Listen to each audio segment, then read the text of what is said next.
Big news this week that Shane Van Gisbergen will be back in the Cup Series at Indianapolis Road Course. Let's get first thoughts. Parker? Well, I think this is really cool because, here's a guy who came in with a lofty expectations and lived up to them at the street course. I will say this, though. This is going to be his true test of a NASCAR street or road course race because he's going to have double file restarts unless we have rain or something like that again. And I think that race, when we look back at Chicago, played into all his strengths, street courses, single file restarts, some of those things that just, maybe it made it a little bit more like what he races in supercars. But now coming back for a second time, obviously the expectations will be high, but you're going to have those, 5-6 wide restarts into turn one that I don't think they really experience in supercars. At least I've been watching for 10 years, 15 years, and I've never seen anything like that. So that's going to be interesting. And then think about who he's going up against, who from the international crowd. You have Kamui Kobayashi, who's going to be in there. Brody Kostecki, who's his fellow competitor in the supercars, right? You have Jenson Button. So you look at that, and it's more than just Shane. It's so cool to see this international group coming in to NASCAR and to, go into one of our biggest races. So I think it's really cool he's coming back. It's cool that Trackhouse has done this, but it's so much more than just Shane, what we're seeing with that whole group. Yeah, listen, I totally agree. Now, having said that, we better learn how to pronounce his name, Gisbergen, this time, because he's not going to be able to sneak up on us. He snuck up on everybody, it seemed like, unless you knew motorsports. And if you knew motorsports, you knew this was the real deal. You knew this was a guy that was going to come in and had all the tools. And I agree with Parker. The Chicago street course played into his strengths. But the other thing I'm going to say is he learned incredibly fast. He adapted to this car incredibly fast. And whether it was single file restarts, whether it was rain, whether it was dry, it didn't make any difference. What we seemed, or what the sport seemed to throw at him, he seemed to be able to adjust. Yes, double file restarts are an animal unto themselves, and especially in the Cup Series, and especially at Indianapolis, where they're going to get 4 and 5 wide before they funnel into that first corner. But he has that ability to adjust, and that's because he's a great race car driver.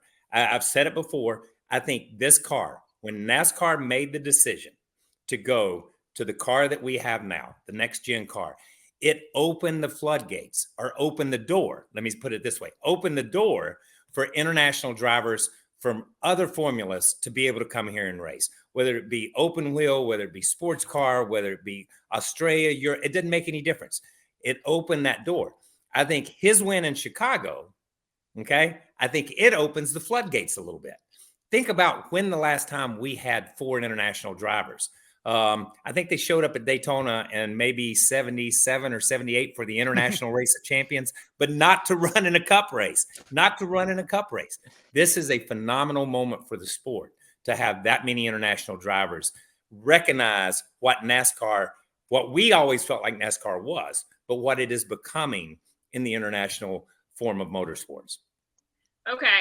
I want to dive a little bit deeper because, and maybe I'm thinking about it too hard, but my first thought was Trackhouse bringing SVG to Indianapolis Road Course strategically to help Daniel Suarez. Daniel Suarez is right along the cut line currently out of the playoffs. You look at Indianapolis Road Course, you think Austin Cindric, AJ Allmendinger, Mike McDowell, guys that are strong on road courses. The potential for SVG to win again and keep somebody out of the playoffs, in a sense, helping Suarez if he doesn't win before then. Kim, I would just like to say that's some of the biggest brain thinking I've ever heard in motorsports, possibly 300 plus IQ right here. Maybe even giving too much credit to many of these teams. I'm kidding. They are very intelligent, but I think, yes, that could be some possible thinking. I do think, knowing Justin Marks and how enthusiastic he's been about this Project 91 deal, and just knowing how he views it from the perspective of a race fan, seeing guys like Shane get an opportunity in the Cup Series or Kimi Räikkönen. I think for him, and you saw him put this out there on Twitter, it's just cool to see this and to see these international drivers all now come towards NASCAR and, display their talents in the biggest form of motorsport in America. So could there be some strategy in there? Sure. But I think this is more about Justin and the Project 91 deal setting the tone for fans to just see these awesome talents come over to America and race. And I just want to say one other thing.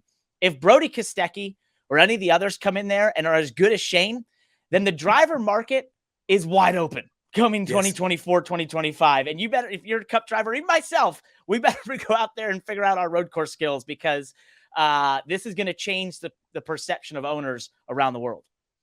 Yeah. And listen, and I agree. This is big thinking here, but I'm going to say this. I talked to Daniel after the Chicago race, and I was amazed at what he learned from Van Gisbergen. I was amazed at what he looked at, his data, what he looked at and said, oh, I see that. Let's remember, Daniel Suarez has won a road course at the Cup level. He came from that background from Mexico. So he is a road racer. He understands that. But if you look at AJ, if you look at Michael McDowell, if you look at some of these other guys, they're going to have to up their level of play. They're not going to go in there and roll in there and say, we're the guys. We are the road racers. We're the guys.